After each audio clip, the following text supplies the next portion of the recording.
Pensons-nous ce que nous disons? Et disons-nous ce que nous pensons? Que signifie une représentation? Tant de questions auxquelles on va peut-être répondre dans ce 19e épisode du Space Mountain. Attachez vos ceintures, ça va compter.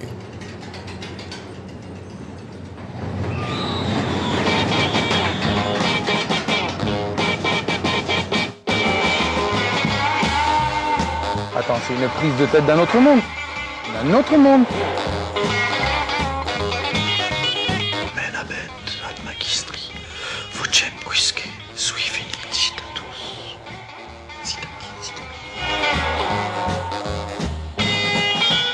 Attends, c'est quoi le Space Mountain?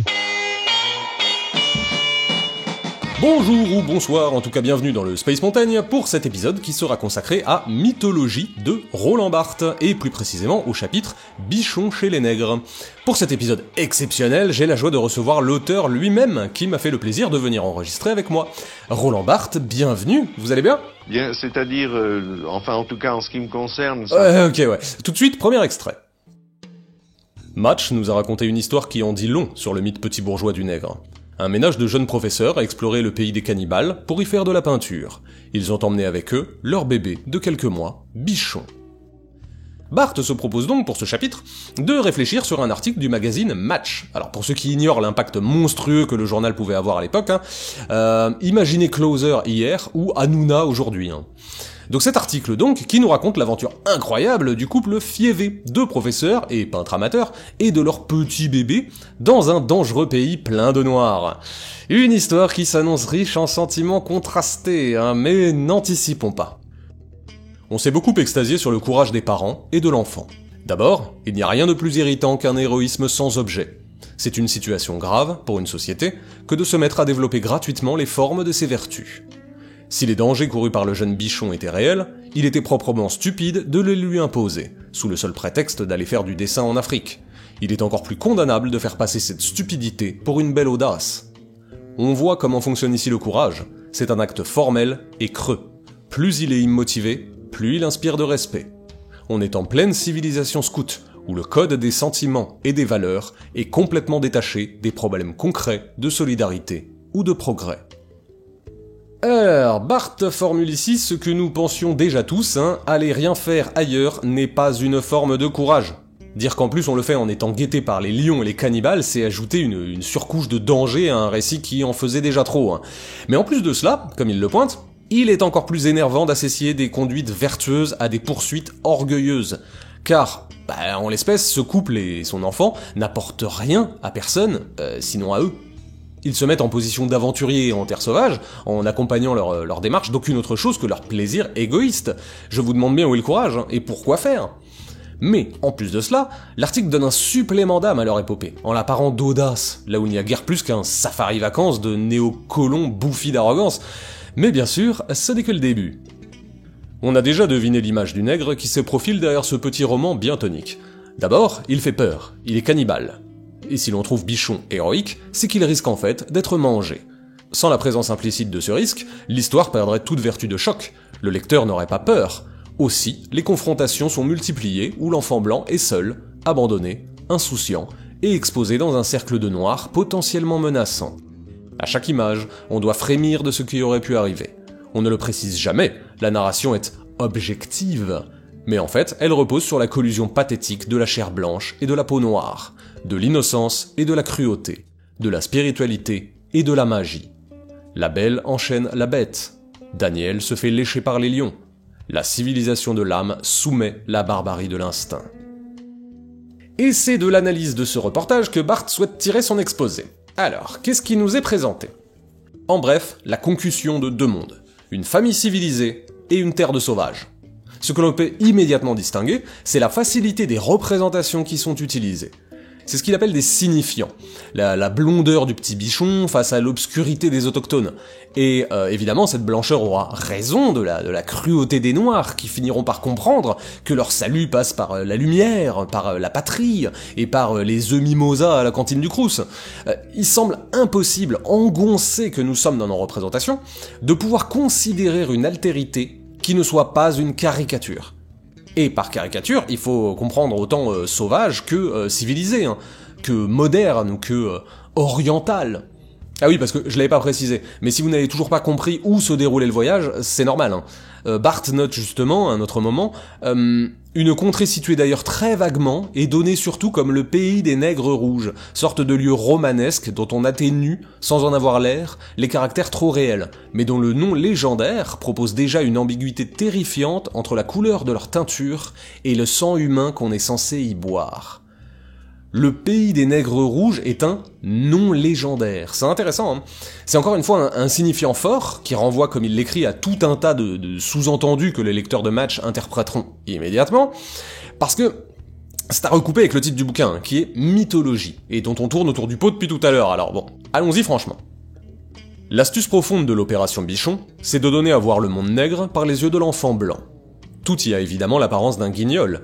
Or, comme cette réduction recouvre très exactement l'image que le sens commun se fait des arts et des coutumes exotiques, voilà le lecteur de Match confirmé dans sa vision infantile, installé un peu plus dans cette impuissance à imaginer autrui. Au fond, le nègre n'a pas de vie pleine et autonome, c'est un objet bizarre. Il est réduit à une fonction parasite, celle de distraire les hommes blancs par son baroque vaguement menaçant. L'Afrique, c'est un guignol un peu dangereux. Et cette phrase est à tomber par terre. L'Afrique, c'est un guignol un peu dangereux. C'est ce que vit le couple Fievé, en tout cas. Ils assistent à un spectacle de marionnettes en un peu plus risqué. Mais bon, pour raccrocher nos wagons, et pour comprendre ce que Bart dit là, je vous demanderai de considérer le théâtre de Guignol comme un mythe. Parce que je vous rappelle que nous parlons de mythe. Et que par mythe, nous n'entendons pas simplement Sisyphe et Parvati, Babel ou Cocopelli, mais aussi Guignol. Bart considère, comme il l'écrit plus loin, le mythe comme un mode de signification. Pour lui, le mythe, c'est un véhicule. C'est un médium qui permet aux humains de communiquer des représentations par un système de communication. Et dans ce reportage de Match, on est en plein dedans. L'intérêt du papier n'est pas de nous apporter des informations sur la population croisée par les époux Fievé et leurs gamins, c'est de nous apporter une histoire rassurante, basée sur un mythe partagé, qui viendra conforter notre absence d'empathie et d'altérité. Il faut pas se tromper sur les différentes fonctions de la vérité. Ici, Bart est très clair, le but n'est pas d'apporter de l'exactitude, mais du récit. Les Noirs sont des personnages-fonctions, de grotesques figures animées pour égayer ou effrayer le lecteur et la lectrice qui, eux, s'identifient aux parents de Bichon. Et c'est bien normal, Match tire pour la France, pas pour la noirie. Le récit n'est pas conditionné par la vérité. Ou plutôt, la vérité du récit n'entre pas en contradiction avec le monde. Parce que le mythe est un récit. Et que le récit est un mythe. Il possède, de ce fait, sa propre vérité. Mais bon, il va nous le dire bien plus brillamment que moi, juste après.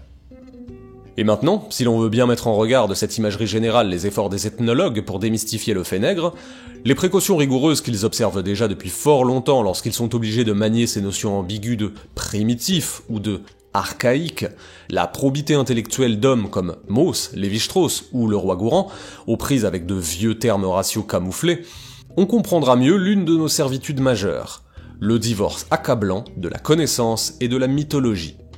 La science va vite et droit en son chemin, mais les représentations collectives ne suivent pas.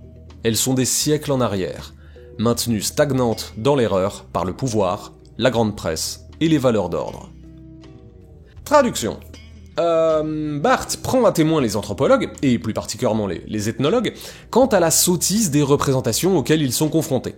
En gros, eux vont découvrir l'autre, ils travaillent l'altérité, et se retrouvent sans cesse face à une partition plus facile à digérer car répandue et colportée par le mythe. Le travail de l'ethnologue l'amène toujours à trouver du même, et c'est ce qu'il écrit quand il parle de démystifier le fait nègre. Il n'y a pas de différence de nature qui suffirait à pouvoir diviser l'humanité en catégories raciales. L'ennui, c'est que le mythe, lui, continue de l'affirmer, en le mettant en récit. Le médium de la science nous informe depuis déjà que le noir n'est pas une catégorie totalement séparée de le bichon. Mais les représentations collectives, elles, n'évoluent pas si vite. Et il fait de cette stagnation l'une de nos servitudes majeures, le divorce accablant de la connaissance et de la mythologie. C'est-à-dire l'incapacité d'allier la connaissance, donc la science, avec la mythologie, donc le récit. En somme, il y a contradiction entre ce que le monde nous enseigne et ce que nous disons de lui. Et il choisit, pour clore son chapitre, de dénoncer ce qu'il juge responsable de ce divorce, et qui pourrait être résumé par le pouvoir. Alors le pouvoir, bien sûr, c'est pas simplement le gouvernement, hein. Le pouvoir, chez Barthes, mais aussi chez Foucault et d'autres, hein, c'est surtout celui qui détient la vérité. En l'occurrence, celui qui détient la vérité, c'est celui qui permet le mythe du petit lord chez les cannibales.